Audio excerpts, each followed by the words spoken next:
अस्सलामुअलैकुम। मेरा नाम एलिया शुएब संढल है। मेरे वालिद का नाम मोहम्मद शुएब इकबाल संढल है। मैं मुल्तान के एक करीबी शहर मेलसी से ताल्लुक़ रखती हूँ। मैं मेडिकल फ़र्स्ट ईयर की स्टूडेंट हूँ और आज मेरा आप सबसे यही एक सवाल है कि क्या इस मुल्क में इंसाफ मिलना इतना मुश्किल है? क्या इस मुल्क में अगर आप यतीम होते हो तो आपको यूँ दर बदर कर दिया जाता है? कि आपको धमकियाँ मिलती हैं कि आपको अपना हक मांगने पर कत्ल तक करने की धमकी दी जाती है?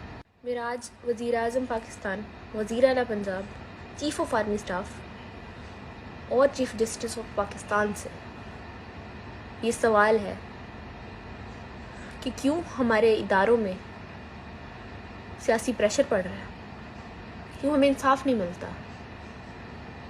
मेरे वालिद की वफ़ात को 2 साल का अर्सा गुजर गया। मेरे वालिद साहब मुझसे कहा करते थे कि बेटा कोई अपना नहीं होता, लोग सिर्फ मतलब के होते हैं।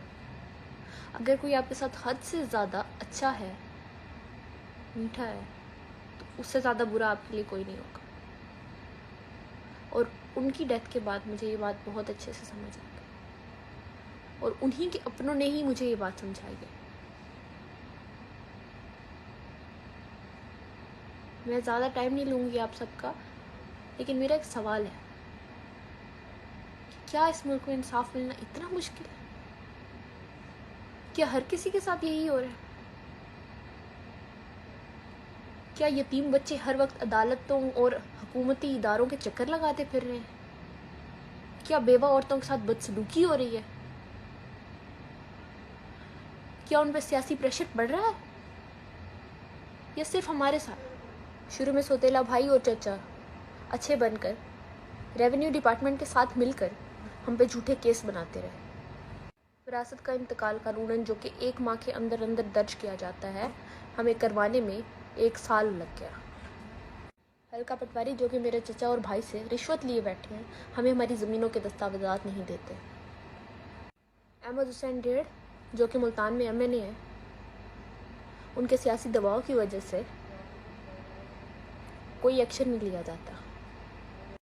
मैं खुद AC DC कमिश्नर तक के ऑफिस तक गई हूँ, लेकिन मुझे कहीं से इंसाफ नहीं मिला। मुझे अब इंसाफ मिलने की उम्मीद नहीं है, लेकिन मैं सबसे सिर्फ एक सवाल करना चाहती हूँ, क्यों यतीमों का हक खाया जाता है? क्यों उनको हक नहीं दिया जाता? हम हर हुकूमती इदारे में गए, हमें कहीं से कोई इंसाफ नहीं मिला, इंसाफ की उम्मीद तक नहीं मिली। हमें धुतकारा जाता है, वहाँ से निकाला जाता है, हमें इंसाफ नहीं मिलता। मेरे पास अपनी पढ़ाई पर तवज्जो देने का वक्त नहीं। पिछले साल मैंने एडमिशन लिया और जिस तरह लिया वो मैं जानती हूँ।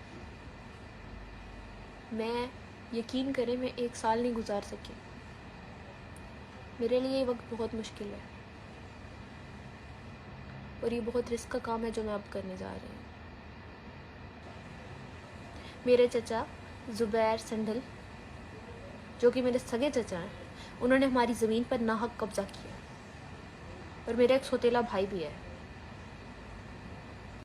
और अगर मुझे कुछ होता है तो उसके ज़िम्मेदार ये 4 लोग: अब्दुल कादिर संढल, ज़ुबैर इकबाल संढल, अहमद हुसैन डेहड़ जो कि MNA और सईद संढल।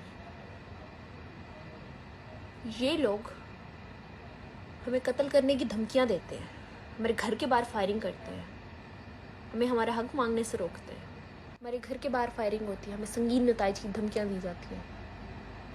इस वीडियो के बाद मेरी जान तक को खतरा है। मैं अपील करती हूँ कि मुझे सिक्योरिटी फराहम की जाए। अहमद हुसैन डेहड़ जो कि मेरे फूफा हैं और MNA भी हैं, हमें मस्जिद तक ले गए, वहाँ जाके दुआ खैर पढ़ी और कहा कि मैं आप लोगों को आपका हक दिलवाऊंगा, और उस बात से भी मुकर गए। इनके लिए मस्जिद तक मजाक है, इन्होंने मस्जिद का तकद्दुस पामाल किया है।